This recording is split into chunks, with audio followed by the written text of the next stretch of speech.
Bonjour à tous pour cette première vidéo dédiée à l'IA. Alors l'IA, c'est un domaine qui est apparu depuis les années 1950, mais on en entend beaucoup parler uniquement depuis aujourd'hui. Ce n'est pas pour rien, et le but de cette série, ce sera de faire un tour d'horizon de tout ce que vous avez pu manquer autour de l'IA, si vous avez manqué des choses, de définir tous les termes généraux que vous avez pu voir passer, et de faire un tour d'horizon de toutes les possibilités qui nous sont offertes par cette offre. Tout d'abord, je vais commencer par vous définir ce qu'est un modèle IA, parce que tout tourne autour des modèles finalement. Un modèle IA, ce n'est rien de plus qu'un programme, donc du code. Ce sont des développeurs qui ont créé ces modèles. Le but de ces modèles-là, ça va être de prendre des décisions, de faire des actions à votre place, ou encore de générer des sorties, donc de générer du contenu que vous avez demandé. Prenez par exemple un chatbot, ChatGPT, Claude, ou je ne sais quel autre chat possible. Vous lui envoyez en entrée une image, une voix, un texte, et ensuite il va vous répondre. Donc là, je vous ai dit un mot hyper important, je vous ai donné le mot entrée. En fait, dans le monde du développement, il y a deux mots qui reviennent très fréquemment, qui sont l'entrée et la sortie. L'entrée, c'est ce que vous envoyez. Donc dans le cadre d'un chat, c'est tout simplement ce que vous écriviez dans le petite barre de chat avant d'envoyer. Et c'est ce que vous envoyez littéralement à votre IA. La sortie, c'est la réponse. Donc c'est ce que vous répond le modèle d'IA. Donc par exemple, vous pouvez lui dire quelle est la couleur du cheval blanc d'Henri IV, entrée, sortie, il est blanc. Quand on parle d'IA, en réalité, on parle de deux grandes familles possibles d'IA, qui sont les IA classiques et les IA génératives. Ce sont deux familles qui sont vraiment très distinctes, elles ne font pas la même chose. Elles ont le même processus interne, mais pas la même manière de faire de la sortie. Je m'explique. L'IA classique, dans un premier temps, c'est l'IA que vous utilisez le moins. Vous n'avez peut-être d'ailleurs jamais entendu parler, jamais vu un cas d'utilisation, et c'est normal. Une IA classique, elle a été entraînée, c'est-à-dire qu'on lui a envoyé de nombreuses données, et ces données, elles lui permettent de savoir qu'un chat est un chat, qu'un chien est un chien, ou qu'un email est du spam. C'est-à-dire qu'on lui a envoyé plein d'emails et on lui a dit ça c'est un spam, ça ce n'est pas un spam, ça c'est un spam, ça ce n'est pas un spam. De la même manière, on lui a envoyé énormément de photos de chats et on lui a dit ça ce sont des chats. Donc ça c'est une IA classique, elle ne va pas vous formuler des phrases, elle va juste être capable de vous répondre par les réponses qu'elle connaît. Si on l'a entraînée à dire ça c'est un chat, la seule chose qu'elle pourra vous dire c'est ça c'est un chat, ou bien ce n'est pas un chat. Vous n'allez pas avoir de discussion avec, elle va juste vous dire ça c'est un chat. L'IA générative, quant à elle, c'est celle que vous voyez tous les jours, celle que vous avez l'occasion d'utiliser quand vous allez sur un chatbot. C'est une IA qui va générer du contenu. Concrètement, ce qu'elle va faire, c'est qu'elle va réfléchir, quand elle vous donne un mot, quel est le mot le plus probable qui irait à la suite?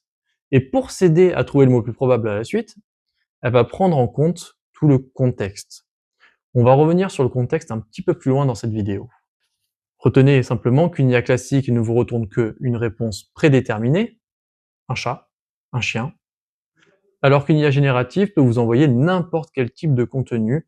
Il peut vous envoyer une image, il peut vous envoyer du texte calculé à la volée. Si nous restons un petit peu concentrés sur cette IA générative, nous distinguons encore trois classes différentes. Nous avons d'abord les LLM, puis les SLM ou encore les TRM. Ce sont peut-être trois acronymes que vous avez déjà entendus, en tout cas au moins pour celui des LLM. Le LLM, ça signifie Large Language Model. Concrètement, ce sont des modèles de langage, donc une IA générative, ils sont capables de comprendre notre langage et de nous répondre ainsi. Et cette IA générative a énormément de données en entrée. Ça fait plusieurs fois que je vous dis ce mot données, mais qu'est-ce que c'est qu'une donnée? Eh bien, une IA n'est pas capable de réfléchir. Elle est juste capable de répéter, de reproduire quelque chose qu'elle connaît. Et donc, il faut lui donner énormément de connaissances si vous voulez que le résultat à l'arrivée soit viable. Donc en fait, quand on entraîne une IA, ce mode d'entraînement que vous avez sûrement déjà entendu, ça veut juste dire qu'on lui envoie par exemple des millions, des milliards de mots, de sujets de recherche, de sites internet, de documents internes, peu importe, d'images, vraiment peu importe la forme, on lui envoie des millions, voire des milliards de données, et plus il y a de données, plus l'IA connaît de choses, plus elle est performante. Les LLM, c'est le modèle le plus large, c'est-à-dire celui qui a le plus de paramètres. On parle à plusieurs milliards de paramètres. Les SLM, c'est le même fonctionnement, mais avec moins de données, donc on va plus le spécialiser dans un domaine spécifique. On parle plutôt en millions de données dans ce cas-là, voire quelques milliards pour les plus gros, mais vraiment pas beaucoup moins qu'un LLM. Le TRM, quant à lui, il est vraiment différent. Un TRM, c'est une nouvelle manière de penser. C'est une manière récursive, donc quand on parle de récursif, c'est quelque chose qui va se répéter en boucle jusqu'à arriver au résultat voulu. Je ne vais pas rentrer non plus dans le détail, ça fera le sujet d'une vidéo totalement à part que vous aurez l'occasion de voir un peu plus tard. Nous, ce qu'on utilise le plus aujourd'hui, ce sont les LLM. Il nous reste un dernier terme vraiment très générique et que vous avez sûrement déjà entendu à voir, et c'est le terme de token. Le token, c'est la manière de comprendre une information de l'IA. Vous lui envoyez peut-être une image, vous lui envoyez peut-être du son, du texte, mais tout ça, elle n'est pas capable de faire vraiment la différence. Elle a besoin d'avoir un langage commun, une manière unifiée de comprendre peu importe ce que vous lui envoyez. Et cette manière unifiée de comprendre, ce sont les tokens. Tout ce que vous lui envoyez, peu importe la forme, sera derrière converti en token. C'est son unité de mesure. Ces tokens-là, ils sont hyper importants. En fait, c'est vraiment le cœur du fonctionnement de l'IA. Sans token, elle ne serait pas capable de comprendre ni de nous répondre. Et ces tokens-là, du fait de son fonctionnement, c'est devenu une référence même numéraire.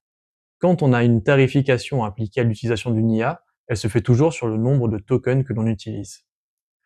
Si vous voulez savoir combien de tokens vous utilisez lorsque vous envoyez un message, de nombreux groupes comme OpenAI fournissent leur propre tokenizer que vous pouvez voir en ligne sur Internet. Vous tapez juste tokenizer dans la recherche, vous en trouverez. Ce nombre de tokens, il va influer directement sur les performances. C'est-à-dire que plus vous envoyez de tokens, hop, comme vous voyez, plus le temps de réponse sera réduit. Moins il y aura de tokens générés en sortie par seconde. Et plus le coût sera cher. Donc il est important de planifier vraiment comment on va utiliser nos tokens, comment on va les faire, comment on va optimiser notre prompt, notre demande, pour qu'il y ait le moins de tokens utilisés. Vous voyez ici le terme de fenêtre de contexte.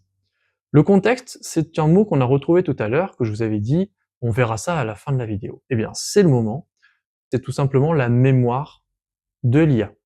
Quand une IA vous parle, que vous avez une discussion avec elle, elle garde en mémoire la discussion, dans ce qu'on appelle le contexte. Vous voyez ça vraiment comme la mémoire, mais juste de votre discussion, qui vous est propre à vous et lui, ce que vous êtes en train de dire ensemble au moment T. Mais ce contexte, il ne regroupe pas que la conversation, il regroupe aussi tout ce que l'IA a pu rechercher comme information pour vous générer les réponses. Donc en fait, c'est le fourre-tout de tout ce qui a été utile dans votre conversation. Et ce contexte, plus vous envoyez de messages, plus il va se remplir. Donc plus ça va vous revenir cher, et plus ça va prendre de temps à générer. Donc il est important de penser à vider régulièrement ce contexte. Ça aussi, ce sera l'occasion d'en discuter dans une prochaine vidéo. Si vous souhaitez devenir développeur web ou que vous êtes passionné par les nouvelles technologies, notamment l'arrivée de l'IA, eh bien sachez qu'on ouvre une nouvelle formation au sein de l'école RI7 qui s'appelle Orchestrateur IA.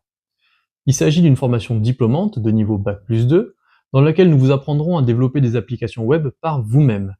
On vous y apprendra également à utiliser différents outils que nous met l'IA à disposition pour que vous soyez capable d'optimiser votre travail et d'être efficace. C'est une véritable compétence qui est attendue demain dans les entreprises et qui permettra de vous faire la différence sur le marché. Faites attention, les places sont limitées. Le recrutement se termine en septembre pour cette première promotion. Vous avez toutes les informations de contact dans la description de la vidéo. Exceptionnellement pour cette première formation, nous avons mis en place un système de promotion. Si vous trouvez le code présent dans la vidéo quelque part, je vous laisse bien regarder. Il suffit de nous dire au téléphone le code et on vous appliquera la réduction.